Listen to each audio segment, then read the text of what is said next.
Hi, Beardstown. I'm Stacey Ambrose with Keppel Healthcare Consulting. We've recently partnered with your district to help manage your health benefits, and I'm going to show you how to make your benefit elections in ease, but wanted to quickly touch on a couple things here. Open enrollment is going to be from April 23rd through May 1st, and Keppel Healthcare representatives will be on site the morning of April 23rd to go over plan details and answer any questions that you might have.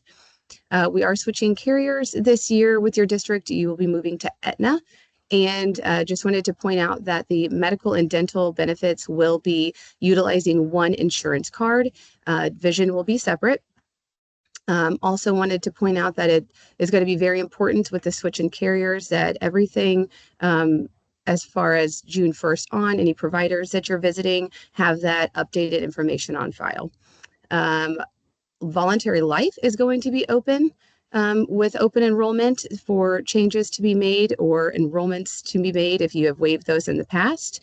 And something brand new for you is going to be the option of an added benefit with virtual telehealth services. So very exciting, and we'll definitely give you all the details on that when we see you on the 23rd. So moving to ease.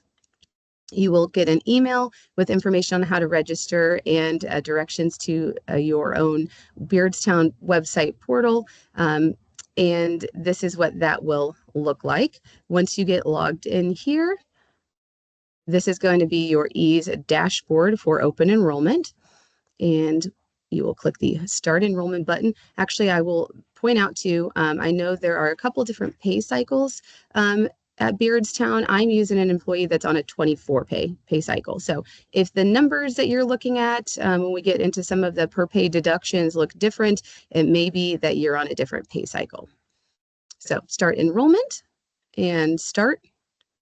And this is our personal information page here to start out. Just make sure that everything we've got for you is accurate. Date of birth. Click the blue button here to show your social security number. Make sure that's accurate. Double check that the address we have on file is correct. We want to make sure those insurance cards get to the right location. Hit continue. It's going to prompt you to add any dependents that you would like added to your plan. Even if you just want to see what like the cost would be, please add them. That doesn't necessarily mean that they have to go on the plan, but this would be the place to do it. I do want to point out anything with an asterisk here is going to be information that is required to add the dependent here, date of birth, social security number, information that we're going to have on file. And hit continue. It's going to move first into our medical plan options. Again, this is what I was referencing. Even if the dependents are listed here, we have the option to waive or enroll. So green check mark, yes, we want them on the plan. Red X, no, we don't. Keep an eye here on the right-hand side. This is going to give us a running total of what that per pay period deduction is going to look like. In this case, semi-monthly. So I'm going to leave it as employee only for the purposes of our demonstration, but this is where you would see how those numbers fluctuate as we add and remove people from the plan. In medical, I want to point out there's this really nice feature here where it says compare plans, and it gives you a very handy side-by-side of what those per pay period deductions look like with the name of each plan listed up there at the top, and then just a high-level breakdown of what the deductibles, co-pays, out-of-pocket max is going to be for each of those plans.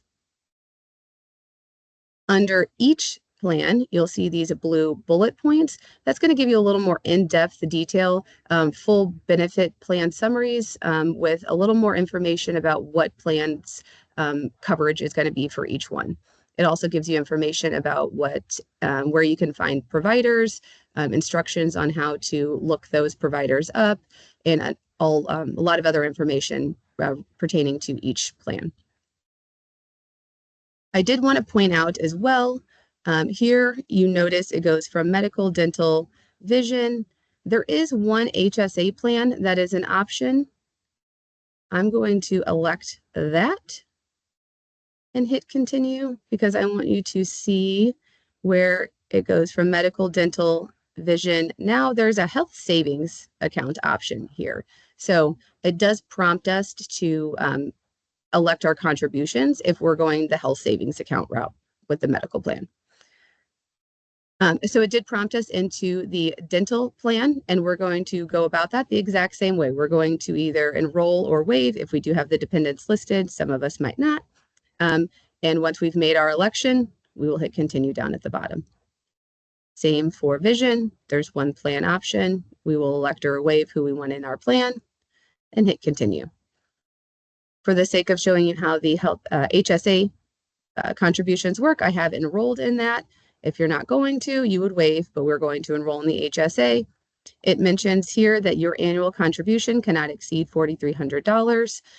So you can choose your annual contribution, and then it breaks it down per pay period what that would look like. So whatever that amount would be for you, and it gives you your per pay period deduction here on the right-hand side.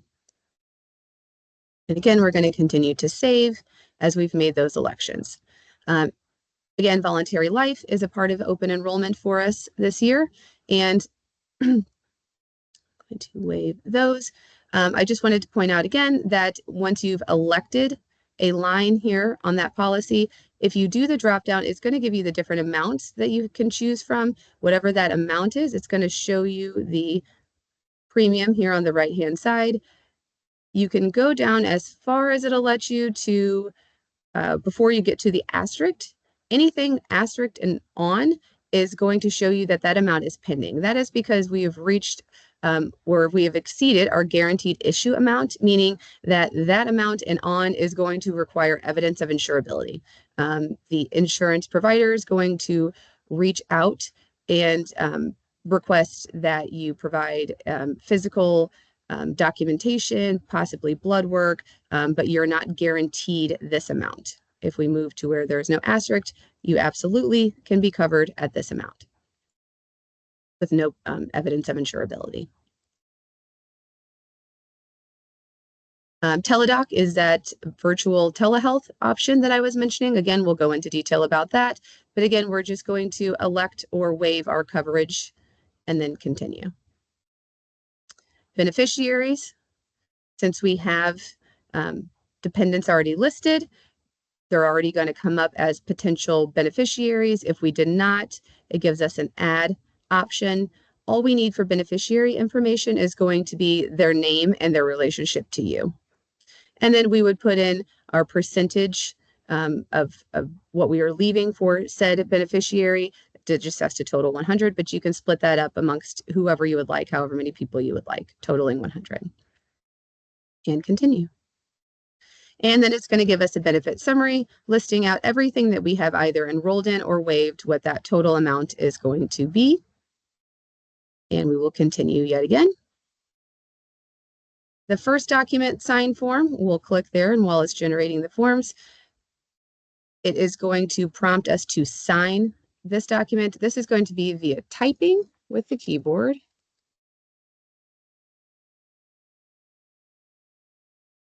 And then we will use our mouse to the best of your ability to sign. Once we hit next, it will prompt us through everywhere we would be signing our document. And once we hit finish signing, we're finished. It'll bring us back to our dashboard. And the next time you were to sign in here, once enrollment is completed and everything is active, you'll be able to sign back in here and see all of your policies and find all those attachments I was mentioning before, all those summaries that are available to you at any point in time. Also, of course, want to mention that Keppel is available to you at any point in time, not just through enrollment, to answer any questions that you might have. So looking forward to seeing you on the 23rd. Thanks so much.